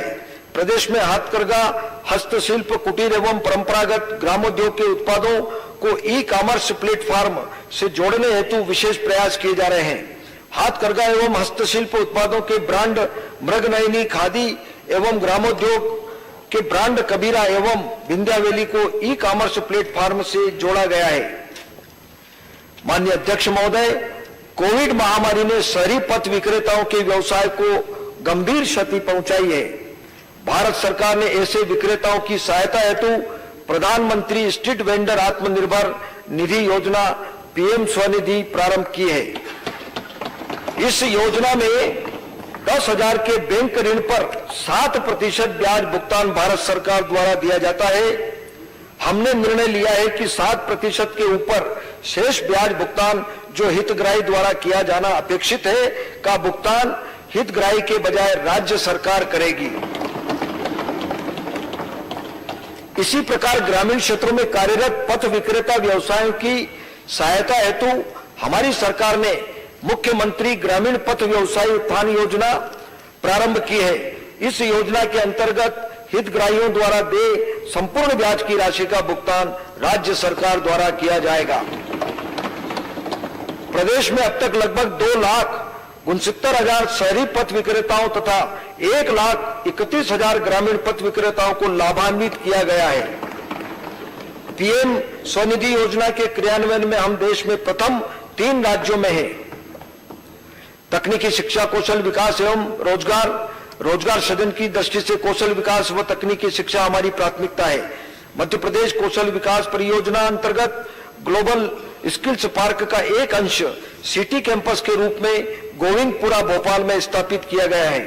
इस पार्क में प्रिसीजन इंजीनियरिंग क्षेत्र में 1 वर्षीय कोर्स संचालित किया जा रहा है। इसमें प्रतिवर्ष प्रदेश के आईटीआई, पॉलिटेक्निक तथा इंजीनियरिंग कॉलेजों से उत्तीर्ण 240 विद्यार्थियों को प्रशिक्षण दिए जाने का लक्ष्य है।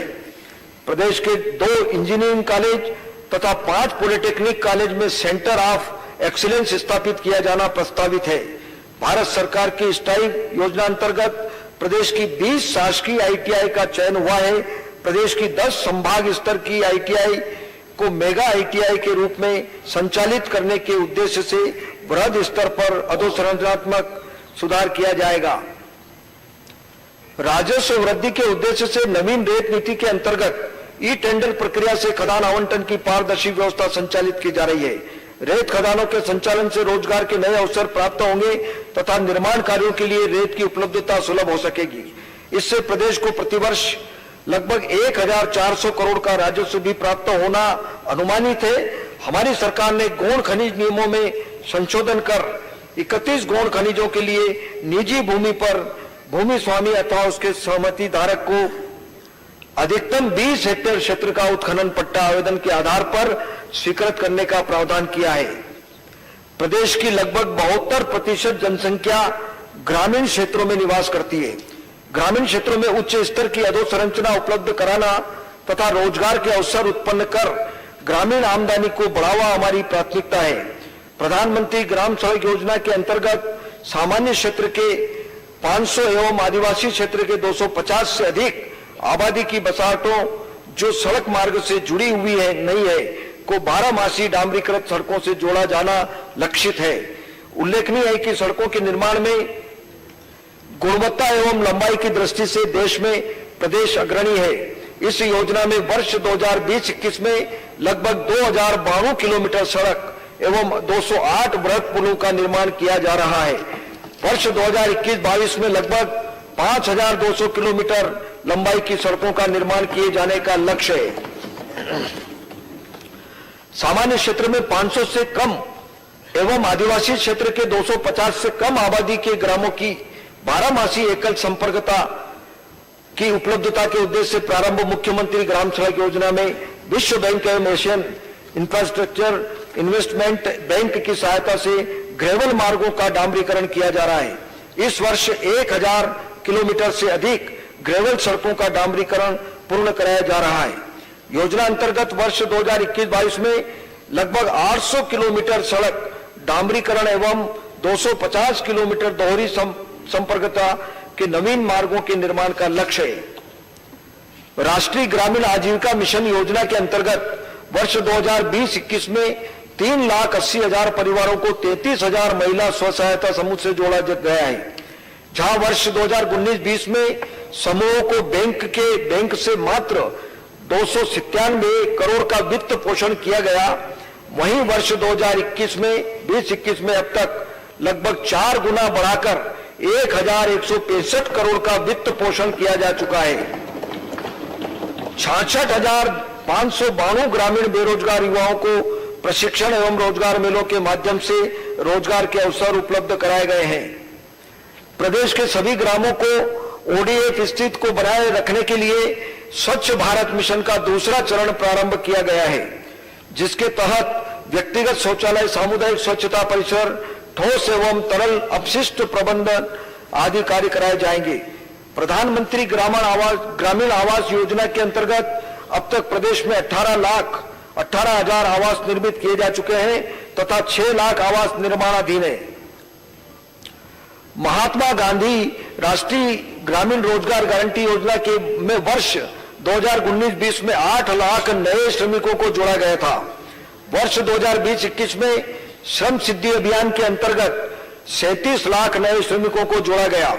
इस वर्ष 59,12,000 जॉब कार्डधारी परिवारों द्वारा 31 करोड़ 44 लाख मानव दिवस का रोजगार सृजित किया तथा मजदूरी एवं सामग्री मद में कुल रुपये 7,800 करोड़ से अधिक भुगतान किया गया।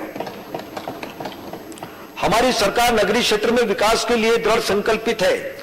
नगरीय निकायों को वर्ष 2020-21 में दी जा रही चुंगी क्षतिपूर्ति की राशि को 560 करोड़ बढ़ाया जाकर वित्तीय वर्ष 2021-22 में 3,600 करोड़ का प्रावधान प्रस्तावित है।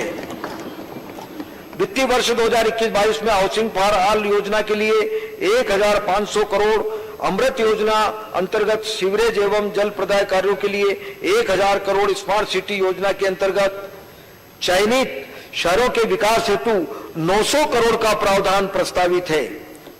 भोपाल एवं इंदौर में मेट्रो रेल परियोजना को गति देने के लिए वर्ष 2021-22 में 262 करोड़ का प्रावधान प्रस्तावित है। इंदौर एवं भोपाल ने बेहतर नागरिक सुविधाएं प्रदान कर स्वच्छता के क्षेत्र में क्रमशः भारत के सर्वश्रेष्ठ स्वच्छ शहर एवं सर्वश्रेष्ठ स्वच्छ राजधानी होने का गौरव प्राप्त किया है। अन्य नगरों द्वारा भी अच्छा प्रदर्शन किया गया, जिससे प्रदेश की समेकित रैंकिंग में सुधार आया। हमारी सरकार प्रदेश के नगरों में एडीपी विश्व bank, KfW European investment bank एवं न्यू डेवलपमेंट बैंक जैसी अंतर्राष्ट्रीय संस्थाओं से ऋण प्राप्त कर अंतर्राष्ट्रीय स्तर के मानकों अनुसार यातायात, पेयजल एवं सीवरेज जैसी अधोसंरचना उपलब्ध कराने के लिए काम कर रही है। शहरी गरीबों को आवास उपलब्ध हेतु वित्त मंत्री जी भोपाल का अनेक नवाचार किए हैं। उस पे कोई शब्द नहीं है आपका। जैसे भूमिहीन परिवारों को जब मिलेंगे ये जब आवास हेतु हेतु, नगरीय निकायों को मिश्रित भू उपयोग हेतु भूमि उपलब्ध कराना, नगरीय निकायों से समन्वय कर हितग्राहियों को सुगमता पूर्वक ऋण उपलब्ध कराना तथा गरीब निर्माण श्रमिकों को 1 लाख तक के अतिरिक्त अनुदान की व्यवस्था करना। हाउसिंग फॉर ऑल योजना के अंतर्गत इंदौर में लाइट हाउस प्रोजेक्ट तैयार किया गया है, जिसमें नवाचार तकनीक से आवासों का निर्माण किया जाएगा। इस प्रोजेक्ट का शिलान्यास माननीय प्रधानमंत्री जी द्वारा 1 जनवरी 2021 को किया गया है। मुख्यमंत्री शहरी अधोसंरचना विकास योजना के अंतर्गत प्रदेश के नगरीय निकायों में अधोसंरचना विकास के कार्य किए जा रहे हैं।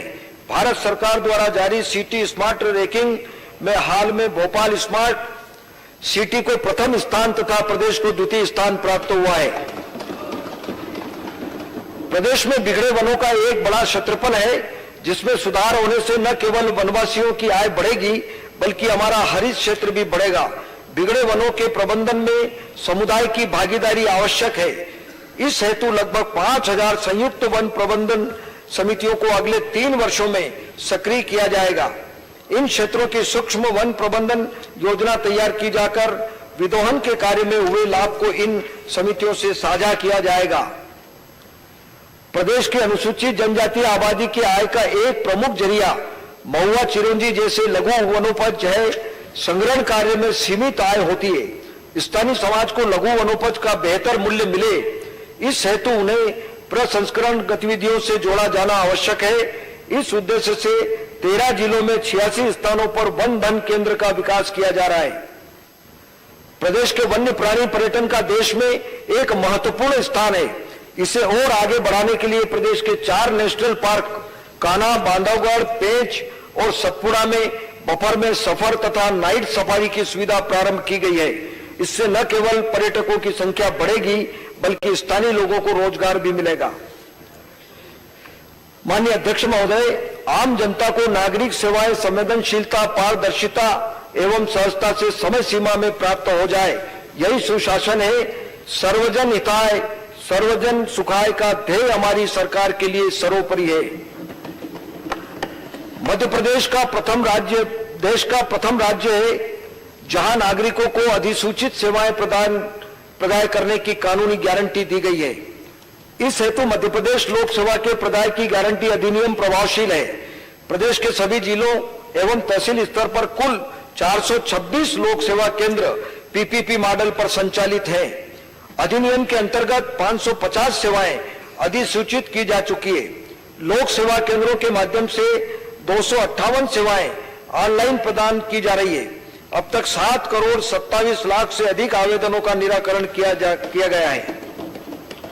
लोक सेवा गारंटी कानून में संशोधन कर मान्य अनुमोदन डिम्ड अप्रूवल का प्रावधान किया गया है। अब चिन्हित सेवाएं प्राप्त करने संबंधी आवेदन यदि तय समय सीमा में निराकृत न हो तो नागरिकों को पोर्टल से स्वतः ऐसी सेवा प्रमाण पत्र प्राप्त हो जाएंगे। माह दिसंबर 2020 में 181 सीएम जनसेवा योजना का शुभारंभ किया गया। अब कोई भी नागरिक टोल फ्री नंबर 181 पर कॉल कर आय एवं मूल निवासी प्रमाण पत्र, खसरा, खतौनी एवं नक्शा मोबाइल फोन के माध्यम से प्राप्त कर सकता है। विज्ञान एवं प्रौद्योगिकी तकनीक के बेहतर उपयोग से प्रदेश में नागरिक सेवाएं प्रदान करने के लिए निरंतर अभिनव प्रयास किए जा रहे हैं। इसी क्रम में एकत्व कार्यक्रम के अंतर्गत एकल नागरिक डाटाबेस तैयार किया जाएगा।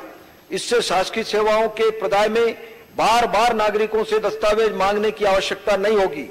वर्ष 2021 के शासकीय कैलेंडर एवं डायरी को डिजिटल रूप से जारी किया गया। ई ऑफिस के माध्यम से कोविड की परिस्थितियों में शासकीय कार्य सुचारू रूप से संपन्न किया गया है।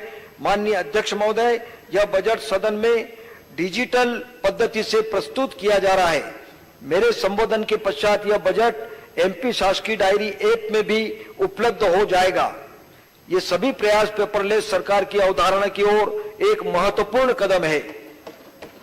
कार्यक्रम के अंतर्गत समस्त नागरिक सेवाओं को एकीकृत कर एक ही पोर्टल के माध्यम से उपलब्ध कराया जाएगा।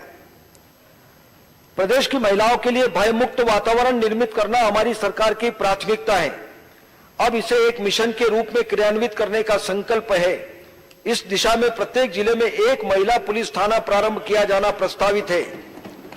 सामाजिक जन चेतना के माध्यम से भी महिला अपराधों पर अंकुश लगाने का काम किया जाएगा, जिसके लिए सम्मान अभियान प्रारंभ किया गया है। निर्भया फंड से महिलाओं के सम्मान एवं सुरक्षा के बारे में जागरूकता लाने के लिए सेफ सिटी कार्यक्रम के अंतर्गत कार्य किया जा रहा है। इसकी वार्षिक थीम का विषय है लड़कियों व महिलाओं के प्रति सम्मान पूर्वक नजरिए व व्यवहार को बढ़ावा देना तथा छेड़छाड़ मुक्त शहर का निर्माण करना। बच्चों का घर से लापता होना एक गंभीर चिंता का विषय है। हमारी सरकार ऐसे लापता बच्चों को उनके घर वापस लाने के लिए मुस्कान अभियान चला रही है। माननीय मुख्यमंत्री जी का दृढ़ संकल्प है कि माफियाओं से प्रदेश को मुक्त कराकर शांति व सुचिता का वातावरण बनाया जाए। इस हेतु प्रदेश में माफिया तत्वों के विरुद्ध अभियान चलाया जा रहा है। भू माफियाओं द्वारा गैर कानूनी रूप से किए गए कब्जे की लगभग 3,300 एकड़ से अधिक शासकीय भूमि मुक्त कराई गई है, जिसका अनुमानित मूल्य रुपये 8,800 करोड़ से अधिक है। यह अभियान निरंतर चलाया जाएगा। हम प्रदेश में सांप्रदायिक सौहार्द एवं सामाजिक सद्भावना का वातावरण सुनिश्चित करने के लिए दृढ़ संकल्पित हैं। हमारी सरकार द्वारा कानून व्यवस्था को सुदृढ़ करने और आंतरिक सुरक्षा की चुनौतियों से निपटने के लिए पुलिस बल को कानूनी एवं तकनीकी रूप से सक्षम बनाया जा रहा है। कानून व्यवस्था को सुदृढ़ करने के लिए आवश्यक मानव संसाधन उपलब्ध कराए जाएंगे। वित्तीय वर्ष 2021-22 में प्रदेश में लगभग 4,000 पदों पर भर्ती प्रक्रिया पूर्ण करना लक्षित है। प्रदेश की जनता को आपातकालीन पुलिस सहायता तुरंत मिले, इस हेतु डायल 100 मोबाइल ऐप लॉन्च किया गया है। डायल 100 कॉल सेंटर में कॉलर्स की लोकेशन बेस्ड सिस्टम स्थापित किया गया है। समस्त डायल 100 वाहनों से संपर्क हेतु रेडियो ओवर इंटरनेट प्रोटोकॉल की स्थापना की गई है। नागरिकों को त्वरित पुलिस सहायता पहुंचाने, उनकी बेहतर सुरक्षा व्यवस्था सुनिश्चित करने, राजमार्गों पर दुर्घटना प्रभावित लोगों को त्वरित सहायता देने के उद्देश्य से डायल 100 तथा सीसीटीवी सर्विलेंस व्यवस्था को और प्रभावी किया जाएगा।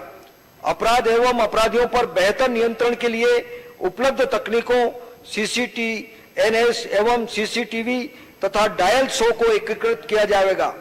अपराध नियंत्रण में फेस रिकग्निशन तथा व्हीकल डिटेक्शन तकनीकों का इस्तेमाल किया जाएगा। देश के लिए एक ही इमरजेंसी नंबर 112 निश्चित किया गया है। प्रदेश की स्वास्थ्य सेवाओं का नंबर 108 एवं पुलिस आपातकालीन सेवा का डायल 100 का 112 से इंटीग्रेशन किया गया है। अग्निशमन सेवाओं का 112 से इंटीग्रेशन कार्य प्रक्रियाशील है। अधोसंरचना कार्यों के अंतर्गत 34 शहरी थाने, 220 अर्ध शहरी एवं ग्रामीण थाने एवं 199 नवीन पुलिस चौकियों के निर्माण कार्य कराए जा रहे हैं। पुलिस अधिकारियों एवं कर्मचारियों तथा उनके परिवार को आपातकालीन परिस्थितियों के लिए भोपाल में पुलिस चिकित्सालय का निर्माण शीघ्र ही प्रारंभ किया जाएगा। पुलिस कर्मियों के उपचार संबंधी मध्य प्रदेश पुलिस स्वास्थ्य सुरक्षा योजना के अंतर्गत चिकित्सा प्रतिपूर्ति मद में रुपये 20 करोड़ का प्रावधान प्रस्तावित है। पुलिस कर्मियों को उपयुक्त आवासीय व्यवस्था उपलब्ध हो, इस उद्देश्य से 25,000 आवास गृहों का निर्माण कार्य चरणबद्ध तरीके से कराया जा रहा है। हमारी सरकार राशन कार्डधारियों को सहजता से राशन उपलब्ध कराने के लिए निरंतर प्रयासरत है। इस दिशा में हमने प्रदेश में one nation one ration card व्यवस्था लागू की है। अब कोई भी पात्र हितग्राही प्रदेश की किसी भी उचित मूल्य दुकान से राशन प्राप्त कर सकता है। इसके साथ ही वह मध्य प्रदेश का कोई भी पात्र परिवार देश के 30 अन्य राज्य एवं केंद्र शासित प्रदेशों में किसी भी उचित मूल्य दुकान से राशन प्राप्त कर सकता है। आधारित सार्वजनिक वितरण प्रणाली पीडीएस के अंतर्गत पात्र परिवारों का बायोमेट्रिक सत्यापन की व्यवस्था है। इससे कई वृद्धजन एवं निःशक्त जन को कठिनाई हो रही थी, जिसे ध्यान में रखते हुए उनके द्वारा अधिकृत व्यक्ति को राशन प्राप्त करने की सुविधा दी गई है। वर्तमान में लगभग 3 लाख परिवार प्रतिमाह इस सुविधा का लाभ प्राप्त कर रहे हैं।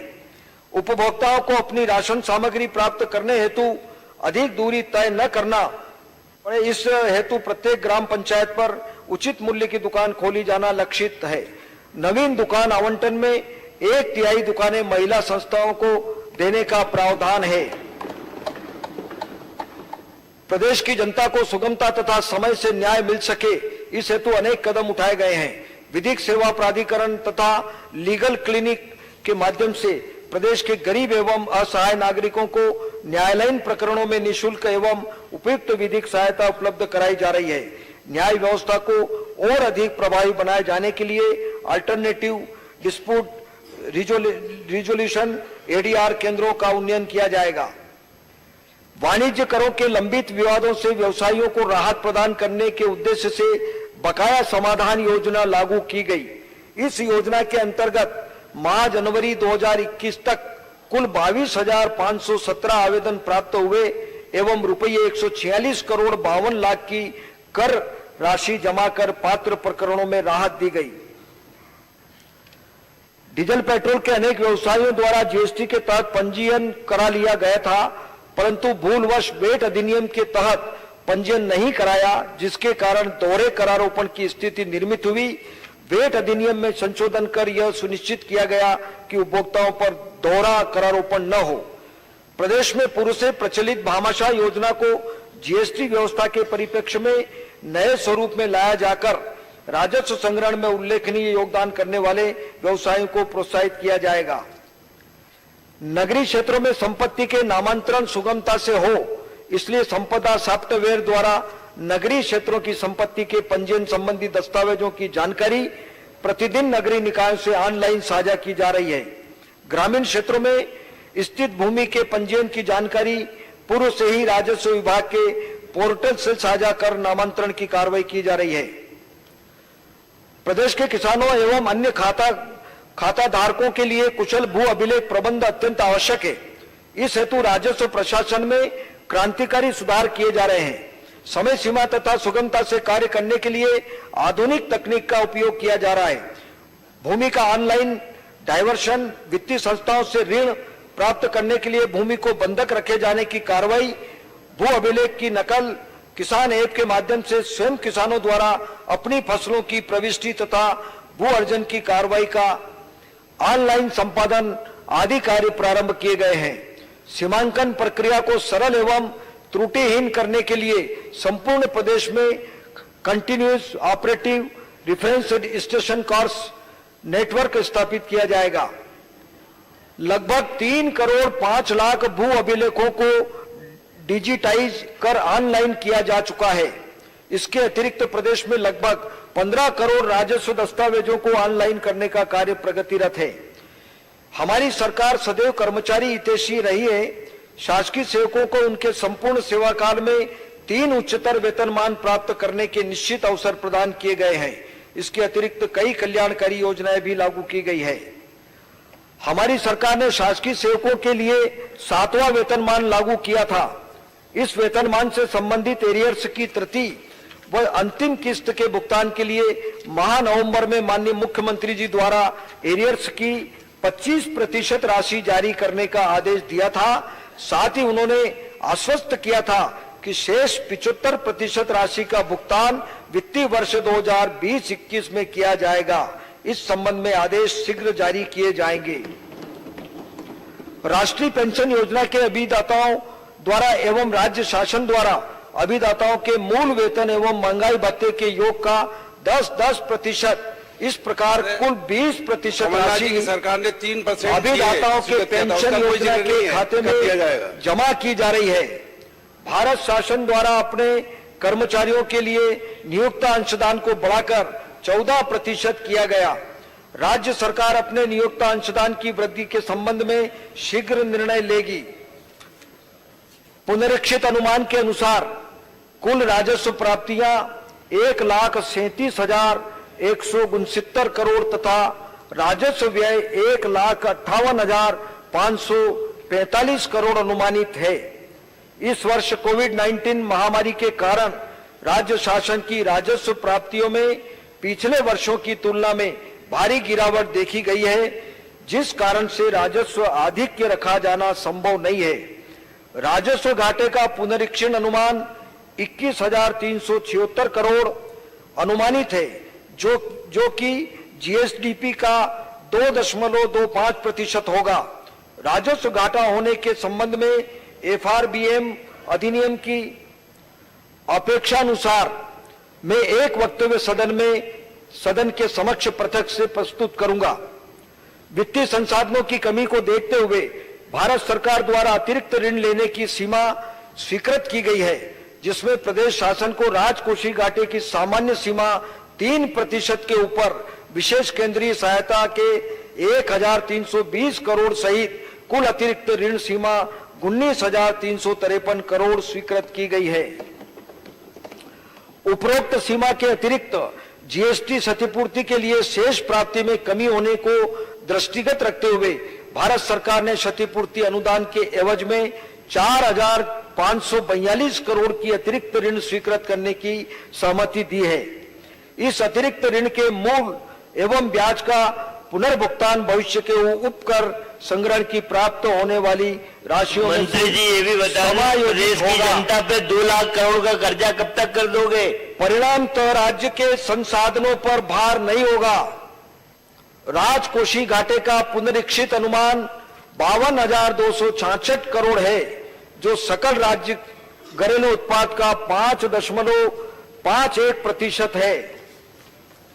माननीय अध्यक्ष महोदय, 14वें वित्त आयोग का हॉरिजॉन्टल डिवोल्यूशन के अंतर्गत राज्यों में बंटने वाले केंद्रीय करों में से मध्य प्रदेश के लिए 7.548% की हिस्सेदारी तय की गई थी। मध्य प्रदेश द्वारा 15वें वित्त आयोग को इस हिस्सेदारी को बढ़ाने के लिए अपने मूल ज्ञापन तथा अतिरिक्त ज्ञापन में ठोस तर्क प्रस्तुत किए थे। मुझे सदन को अवगत कराते हुए हर्ष है कि 15वें वित्त आयोग द्वारा वर्ष 2020-21 से वर्ष 2025-26 की अवधि के लिए हमारी हिस्सेदारी बढ़ाकर 7.85% निर्धारित की गई है। इस बढ़ोतरी से वर्ष 2021-22 में मध्य प्रदेश को केंद्रीय करों की लगभग 2,000 करोड़ अतिरिक्त राशि प्राप्त होना अनुमानित है। वर्ष 2021-22 में कुल राजस्व प्राप्तियों का बजट अनुमान 1,64,677 करोड़ है। राजस्व प्राप्तियों में राज्य करों से प्राप्तियां 64,914 करोड़ तथा केंद्रीय करों में प्रदेश के हिस्से के अंतर्गत प्राप्तियां 52,247 करोड़ अनुमानित है। कर भिन्न राजस्व प्राप्तियां 11,742 करोड़ तथा केंद्र सरकार से सहायक अनुदान अंतर्गत प्राप्तियां 35,774 करोड़ अनुमानित है। कोविड-19 महामारी के कारण वर्ष 2019-20 की तुलना में वर्ष 2020-21 के पुनरीक्षित अनुमान अनुसार राज्य के स्वयं के कर एवं करेत्तर राजस्व में लगभग 5.05% की कमी होना संभावित है।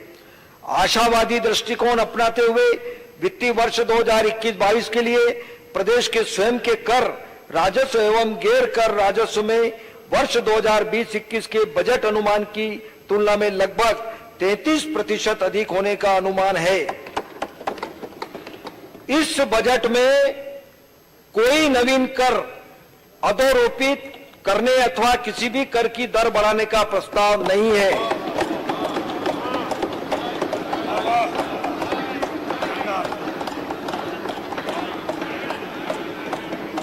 वर्ष 2021-22 के लिए कुल विनियोग की राशि जरा बैठ कम कर दीजिए। डीजल पेट्रोल पे 2,41,375 करोड़। कुछ भी नहीं है। आपने अभी 3500 वर्ष करोड़ जो मध्य प्रदेश का 2022 के हिस्सा लिए केंद्र से लेना था उसका तो बताया नहीं। 3500 कुल विनियोग की राशि 45,000 करोड़ फिर कर्ज लिया आप। 2,41,375 करोड़, 25 रुपए कर लो तो राजस्व के अंतर्गत 1,72,971 करोड़ कि क्या हालत है गैस तथा पूंजीगत व्यय अंतर्गत 44,152 करोड़ प्रस्तावित है। सामाजिक आर्थिक उत्थान की योजनाओं के लिए वर्ष 2021-22 के लिए समग्र रूप से बजट अनुमान 1,12,521 करोड़ है। विभागवार बजट अनुमान खंड 1 में उपलब्ध है। शुद्ध लेन देन वर्ष 2021-22 की कुल प्राप्तियां 2,15,954 करोड़ तथा कुल व्यय 2,17,123 करोड़ अनुमानित होने से वर्ष का शुद्ध लेन देन 1,169 करोड़ ऋणात्मक है एवं अंतिम शेष आप जीडीपी की बात कर लो। 5,463 करोड़ का अनुमान है। 7% हमारी सरकार में राजकोषीय स्थिति जीडीपी की वृद्धि हुई थी।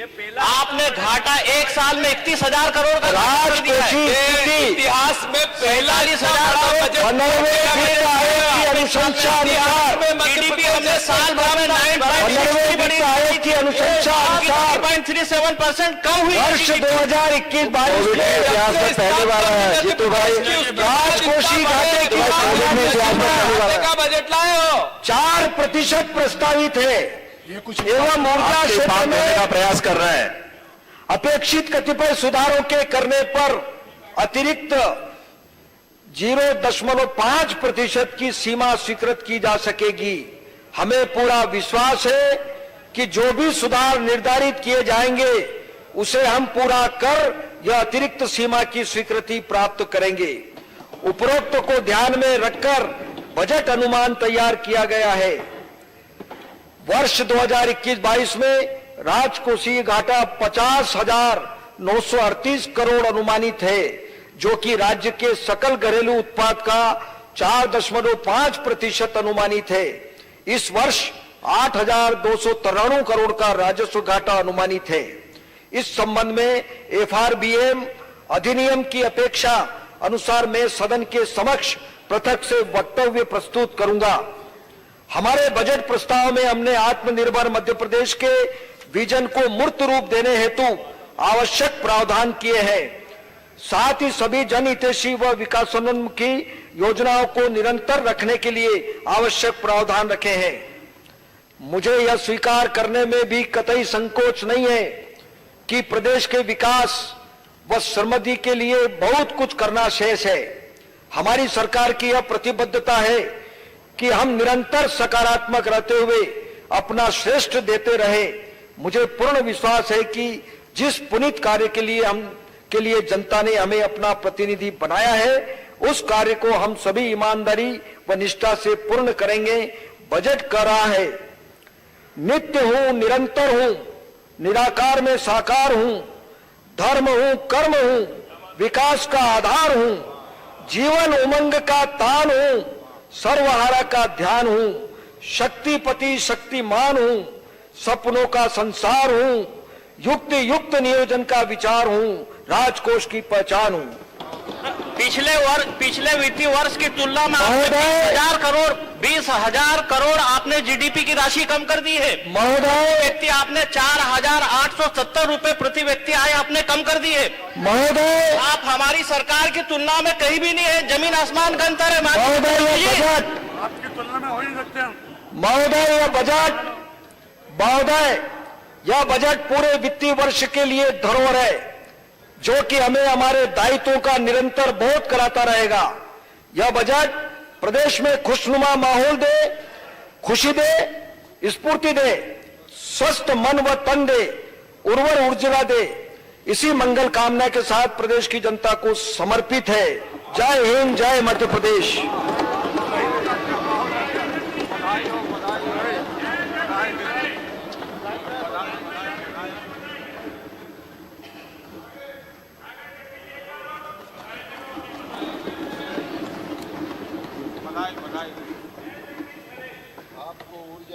अध्यक्ष महोदय, मैं राज्यपाल महोदय के निर्देशानुसार वर्ष 2021-22 के आय व्यय के उपस्थापन के साथ साथ मध्य प्रदेश राजकोषीय उत्तरदायित्व एवं बजट प्रबंधन अधिनियम 2005 के अंतर्गत यथा अपेक्षित राजकोषीय नीति का विवरण वर्ष 2021-22 सदन के समक्ष रखता हूं।